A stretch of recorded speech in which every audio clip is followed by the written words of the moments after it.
Hello guys, this is Ankur Kaushik and you are welcome on our channel UPSC accessible.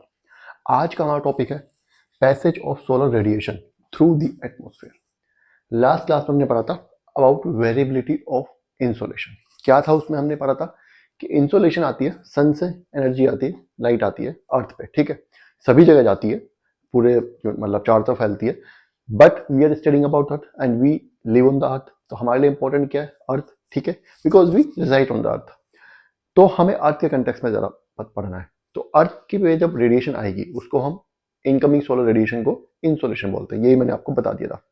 Insolation जब अर्थ पे आती है तो उसने बताया था कि वो एक जैसी नहीं आती, पूरा अर्थ के सरफेस पे हर जगह एक जैसी नहीं आएगी।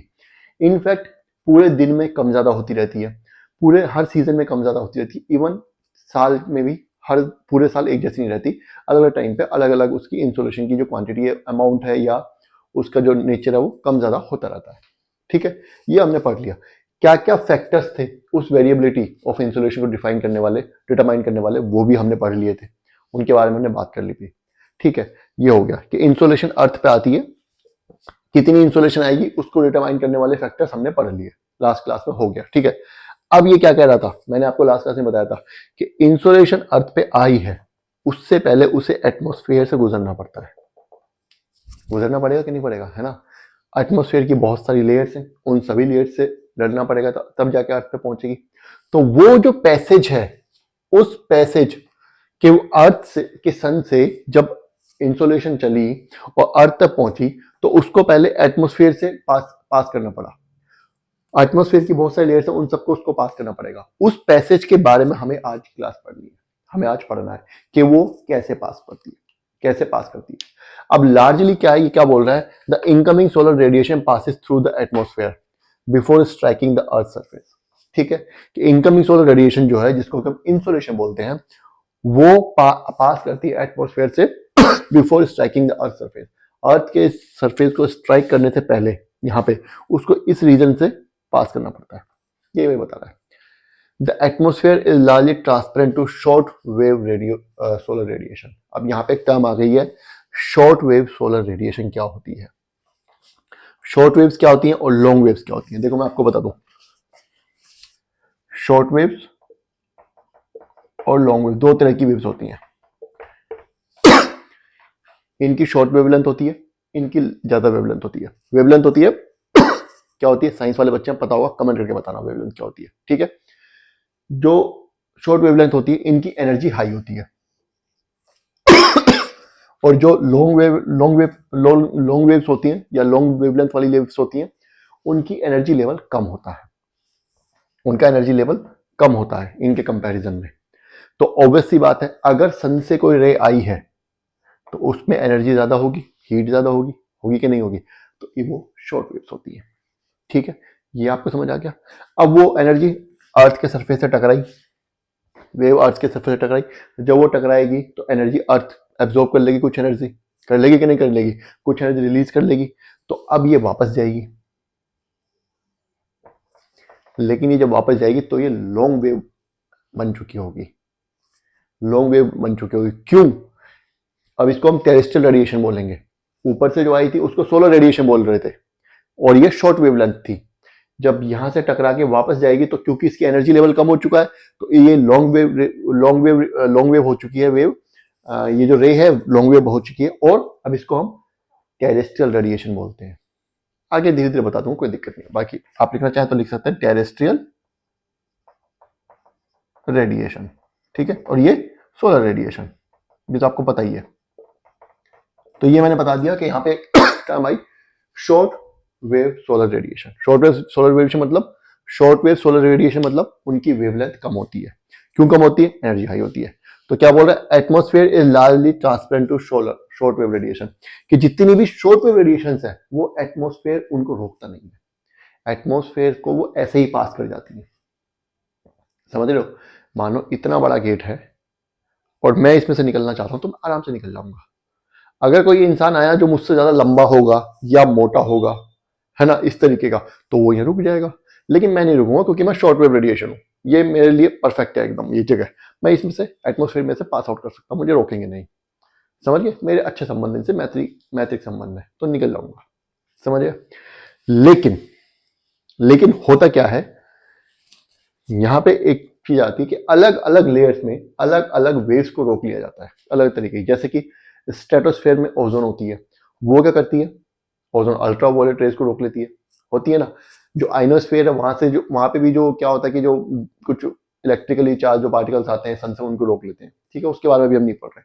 अभी यहाँ पे सिर्फ एक चीज बताई गई है कि ट्रोपोस्फेयर में आने के बाद जो एनसीईआरटी बता रही है, मैं वही पढ़ना है फिलहाल। जब जीएस पढ़ाऊंगा तो सारी बात सब बताऊंगा।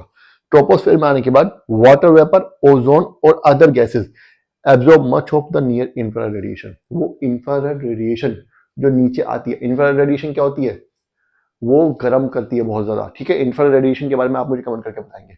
सन से जो इंफ्रारेड रेडिएशन आती है वो हमारे लिए हार्मफुल हो सकती है लॉन्ग टर्म में। उनको वाटर वेपर, ओजोन और अदर गैसेस जो हैं वो क्या करती हैं, वो एब्जॉर्ब कर लेती हैं। अब यहाँ पे एक लोच आने आ गया, यहां पे आया है ट्रोपोस्फेयर में ओजोन कहां से आ गई। अभी तक जो हमने पढ़ा था वो ये पढ़ा था कि ओजोन लेयर कहां होती है, स्ट्रेटोस्फेयर में। हमने लास्ट क्लास में ये पढ़ा था कि ओजोन लेयर स्ट्रेटोस्फेयर में होती है। ये हमारा ट्रोपोस्फेयर है, ये हमारा स्ट्रेटोस्फेयर है, यहाँ पे ओजोन लेयर है स्ट्रेटोस्फेयर के अंदर, ये नीचे हमारा ट्रोपोस्फेयर है, ठीक है। तो हमने तो यही पढ़ा है कि ओजोन जो है वो स्ट्रेटोस्फेयर में है, लेकिन ये कह रहा है कि ओजोन ट्रोपोस्फेयर में। जी हाँ, ओजोन एज ए गैस एक गैस है और वो ट्रोपोस्फेयर में भी मिलती है। लेकिन स्ट्रेटोस्फेयर में ये जो गैस है, मान लीजिए ये नीचे ट्रोपोस्फेयर है और ये हमारा स्ट्रेटोस्फेयर है, तो यहां पे ये गैस एक लेयर उसने ऐसी बना रखी है, इतनी ज्यादा यहां पे कॉन्सेंट्रेटेड है ये ओजोन गैस कि उसने पूरी की पूरी एक लेयर बना रखी है जिसको कि हम ओजोन लेयर कहते हैं। जबकि ट्रोपोस्फेयर में वो बाकी गैसेस की तरह पैचेस में मिलती है, यहाँ ओजोन यहाँ यहाँ यहाँ यहाँ बिखरी हुई है, कोई लेयर नहीं बना रखी उसने। ये ओजोन हमारे लिए अच्छी है क्योंकि ये अल्ट्रावायोलेट रेज को रोक लेती है। ये ओजोन हमारे लिए उतनी अच्छी नहीं है, क्यों, एक ग्लोबल वार्मिंग बढ़ाती है, ग्रीन हाउस गैस का काम करती है अगर ज्यादा हो गई तो, ठीक है। समझ आ गया यहाँ पे। तो ये समझ आया कि ओजोन ट्रोपोस्फेयर में भी होती है। अगर कोई आपसे पूछे, कभी क्वेश्चन आए कि ओजोन ट्रोपोस्फेयर में होती है कि नहीं होती है, तो ये मत कह देना नहीं होती, होती है, ठीक है। यहां तक आपको ये समझ आ गया। चलिए अब आगे बढ़ते हैं।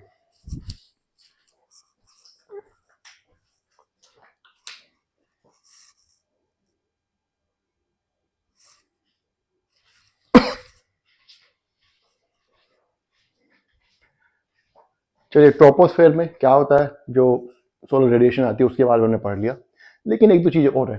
अब एक दो प्रॉब्लम्स का और सामना करना पड़ता है हमारे सोलर रेडिएशन को। क्या होता है, जब लाइट अर्थ पे आती है तो हमारे क्या बोल रहे हैं, very small suspended particles in the troposphere scatter, के जो हमारे ट्रोपोस्फेयर में 10 पार्टिकल्स होते हैं, ये तो हमें पता ही है, पार्टिकुलेट मैटर आजकल पोल्यूशन का चल भी रहा है मुद्दा, है ना।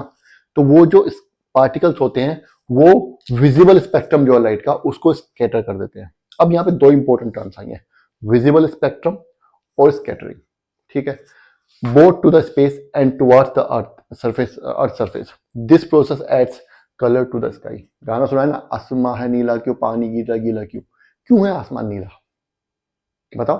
और हाँ, क्वेश्चन तो ये भी अच्छा है, पानी गीला गीला क्यों है, पानी हमें वेट क्यों करता है, गीला क्यों करता है, ये क्वेश्चन का जवाब आप देंगे, ठीक है। पानी बाइपोलर होता है, हिंट दे रहा हूं, ठीक है, बाकी इसका जवाब आप देंगे। ये जो क्वेश्चन है आसमान नीला क्यों है, उसका जवाब है स्कैटरिंग।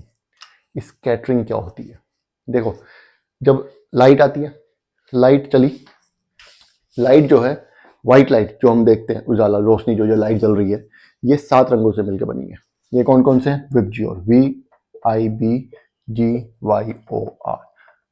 5वीं 6ठी क्लास का कंसेप्ट जो समझा रहा हूँ। ये हमारी लाइट है, व्हाइट लाइट, ठीक है। अब ये सन से चली, अर्थ की तरफ आई, जब ये आएगी तो स्कैटरिंग चालू हो जाती है, स्कैटरिंग चालू हो जाती है।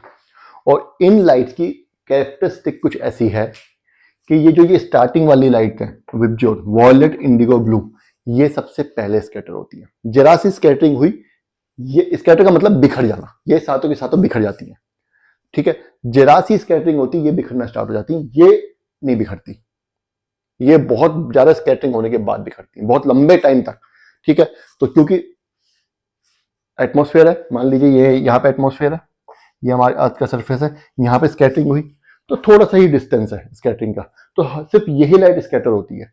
जब यही लाइट स्कैटर होगी तो क्या होता है, बाकी सब तो आ रही हैं लाइट्स, लेकिन ये लाइट अलग हो गई अपने उससे, अपने जो साथ इनका जो पैकेज है इससे अलग हो गई झुंड से, तो इसलिए हमें सब कुछ नीला नीला दिखने लगता है। तो आसमान की तरफ जो हम देखेंगे नीला नीला दिखता है, वो क्यों? क्योंकि ये लाइट अपने जो झुंड है इनका उससे अलग हो गई है, अपने पैक से अलग हो गई है, इसलिए इसको स्कैटरिंग बोलते हैं।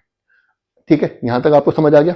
अभी आगे क्या बोल रहा है, the red colour of rising and setting sun and the blue colour of the sky are the result of scattering of light within the atmosphere. क्या कह रहा है कि सुबह जब सूरज निकलता है और शाम को जब सूरज ढलता है तो उसका क्या होता है, रंग लाल होता है। नोटिस किया है कभी? और आसमान का रंग नीला होता है, ये भी स्कैटरिंग की वजह से। तो आसमान का रंग नीला क्यों, वो तो मैंने आपको समझा दिया। पानी गीला क्यों, ये आप मुझे बताओगे, ये आप कमेंट करोगे।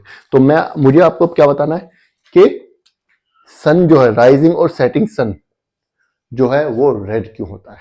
अब मैंने आपको क्या बताया कि हमारे जो आसमान ब्लू वाले केस में स्कैटरिंग यहां हुई एटमोस्फेयर पे, ठीक है, तो डिस्टेंस कम था, थोड़ी सी देर स्कैटरिंग हुई तो नीला नीला नीला रंग हो गया, आगे के कलर जो स्कैटर नहीं हो पाए, दिखा नहीं पाए।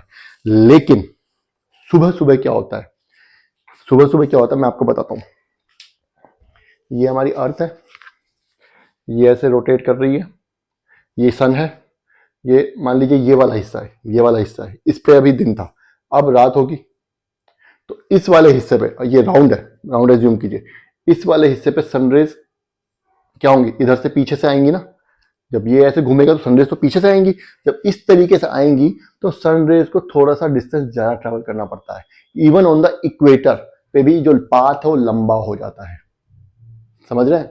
नहीं समझ पा रहे? ये देखिए, ये सन है, ये यहाँ से रेज आ रही है, इस तरीके से जब घूम रहा है, यहाँ जो सामने वाला हिस्सा इस पर डायरेक्ट पड़ जाएगी, लेकिन जो इधर वाला हिस्सा है उस पर रेज को जाने के लिए थोड़ा घूमना पड़ेगा, क्योंकि अर्थ का कर्वेचर है ना, इवन ऑन द इक्वेटर। जब तक वो सामने नहीं आ जाएगा, अगर वो सामने आ जाएगा फिर तो सीधा पड़ेगी, लेकिन जब वो यहाँ है तो थोड़ा घूम के जाना पड़ेगा, लाइट को घूम के नहीं जाएगी, वो कर्वेचर है इस तरीके से। ये ऐसे देखिए, ऐसे ऐसे ये, ठीक है, मान लीजिए ये सामने जब जा रही है तो ठीक है, लेकिन जब ये वाली लाइट यहां तक जब पहुंचेगी, यहाँ पे इधर से जब यहां पहुंचेगी तो इसको इतनी डिस्टेंस फालतू ट्रेवल करना पड़ेगा।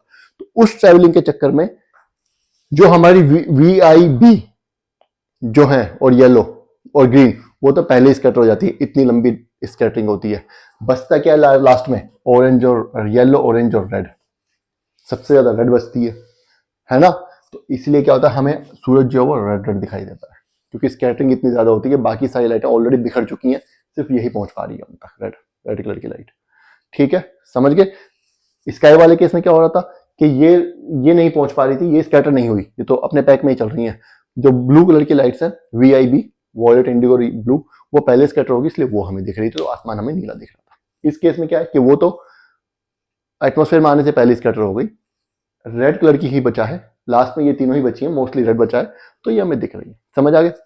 इनफैक्ट आपने देखा हो कि जो स्टॉप लाइट्स होते हैं, जहां भी स्टॉप साइंस होते हैं, कहते हैं रेड लाइट पे रुक जाना, वो लाल होते हैं। जितने भी डेंजरस साइंस होते हैं वो रेड कलर से लिखे जाते हैं। लाल को खतरे का निशान माना जाता है। क्यों माना जाता है? क्योंकि लाल रंग दूर से ही दिख जाता है, वो जल्दी स्कैटर नहीं होता। बाकी सब लाइट्स जो वो स्कैटर हो जाएंगी, विजिबल नहीं होंगी इतनी जल्दी। कोई और कलर होगा आपको 1 किलोमीटर दूर से नहीं दिखेगा, लाल कलर आपको फिर भी दिखने के चांसेस होते हैं। तो इसीलिए स्टॉप लाइट्स जो होती है वो भी रेड कलर की होती है, जितने भी डेंजरस साइंस होते हैं वो भी रेड कलर के होते हैं। तो यहां तक आपको ये समझ आ गया, ये टॉपिक हमारा खत्म हो गया। अब हमारा नेक्स्ट टॉपिक क्या है? Spatial distribution of insolation at earth surface. अब अर्थ के सरफेस पे अलग अलग स्पेसेस में, अलग अलग जगह पे जो डिस्ट्रीब्यूशन इंसुलेशन का, उसके बारे में हमें पढ़ना है, वो हम नेक्स्ट क्लास में पढ़ेंगे। तब तक आपको करना है क्या, एक तो कमेंट करना है कि पानी गीला क्यों है, ठीक है। दूसरा, ये वीडियो बार बार देखनी है, कुछ समझ नहीं आता है तो मुझे कमेंट कर दिया, मैं वो दोबारा पढ़ा दूंगा, समझा दूंगा, ठीक है। और तीसरा, वीडियो को लाइक करना अगर पसंद आए तो। चौथा, चैनल को सब्सक्राइब करना है। Thank you.